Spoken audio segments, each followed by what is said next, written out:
Nggak tahu infonya ini nyebarnya kemana aja nih. Yang paling repot itu adalah orang bikin usaha duluan. Usaha ini. Memang dapat, memang akan dapat. Cuma karena kita nggak tahu cara menyebarnya, maka masanya lebih lambat cara mendapatinya. Dan itu nggak terukur. Nggak terukur dalam konteks apa? Dalam konteks memetakan aktivitas kita. Kadang-kadang, maaf, waktunya sholat masih sibuk nyari ini. Ya, jadi kita nggak bisa bagi kapan sholat, kapan baca Quran, kapan sedekah, kapan tilawah, kapan ngapalin Quran. Ingat, bahkan Allah langsung menamai ibadah ini dengan ibadah yang sifatnya bisa menambah rezeki. Cuman kadang orang nggak sadar, taunya diambil. Tapi kalau pengertian secara bahasanya sebetulnya bukan berkurang, nambah malah. Nambah. Cuman orang tuh nggak sadar ketika dia mau ditambah rezekinya, dia malah nggak mau. Karena merasanya diambil, dikurangi. Nah, ini yang disebut dengan mustaqarrah. Mustaqar tadi di Quran surah ke-11 ayat ke-6. Ini yang disebut mustauda'ah. Ya, menyebar.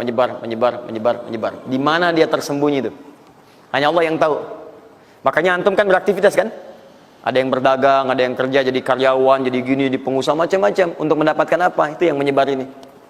Ya. Dan menariknya antum kan minta kepada Allah, ya kan? Bahkan setiap dalam sholat. Coba lihat, Isa aja tadi minta 4 kali. Masih ingat nggak? Ya, coba duduk di antara dua sujud itu. Ya, antum baca apa? Rabbighfirli wajburni apa artinya warzuqni? Minta rizki. Tuh. Antum minta rizki. Antum ke pusat minta tuh kepada Allah. Ya Allah, saya minta rizki. Warzuq itu minta rizki. Ada yang belum tahu. Ya 4 kali Isa, warzuqni. Setelah Isa masih minta juga. Ya Allah, berikan saya rizki. Yang tadi apa dalam sholat? Warzuqni. Warzuqni minta rizki. Antum minta ke pusat tuh, minta. Ya Allah, minta. Soalnya Allah disebarkan. Ambil. Cuman persoalannya yang kurang lengkap, kita nggak belajar bagaimana cara ngambilnya. Nggak tahu infonya ini nyebarnya kemana aja nih. Yang paling repot itu adalah orang bikin usaha duluan. Usaha ini. Memang dapat, memang akan dapat. Cuma karena kita nggak tahu cara menyebarnya, maka masanya lebih lambat cara mendapatinya. Dan itu nggak terukur. Nggak terukur dalam konteks apa? Dalam konteks memetakan aktivitas kita. Kadang-kadang, maaf, waktunya sholat masih sibuk nyari ini. Ya, jadi kita nggak bisa bagi kapan sholat, kapan baca Quran, kapan sedekah, kapan tilawah, kapan ngapalin Quran. Coba lihat Abu Bakar As-Siddiq radhiyallahu ta'ala anhu. Itu kan pedagang sukses, pebisnis sukses, hartanya banyak, tapi masih sempat sholat tahajud sampai khatam Quran. Masih sempat sehari punya program sedekah, sehari nengokin orang sakit, sehari bisa menyolatkan orang yang meninggal, sehari bisa nganterin orang ke alam kubur. Itu ketika Nabi tanya, siapa malam ini yang hari ini yang sempurna jamaahnya, ngacung semua. Siapa hari ini sudah sedekah, sebagian turun tangan, Abu Bakar masih angkat.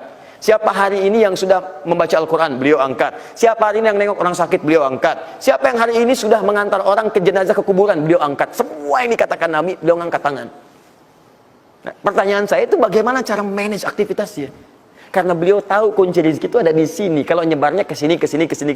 Maka beliau atur aktivitas ibadah saya ini yang ke sini. Yang rezeki ini yang ini. Atur waktunya kapan mendapatkan yang ini, kapan mendapat yang lain.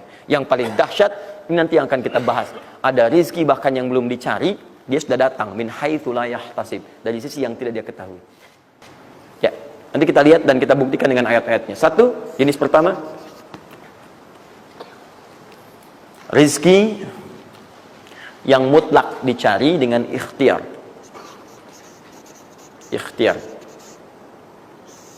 Dalam tanda kurung usaha.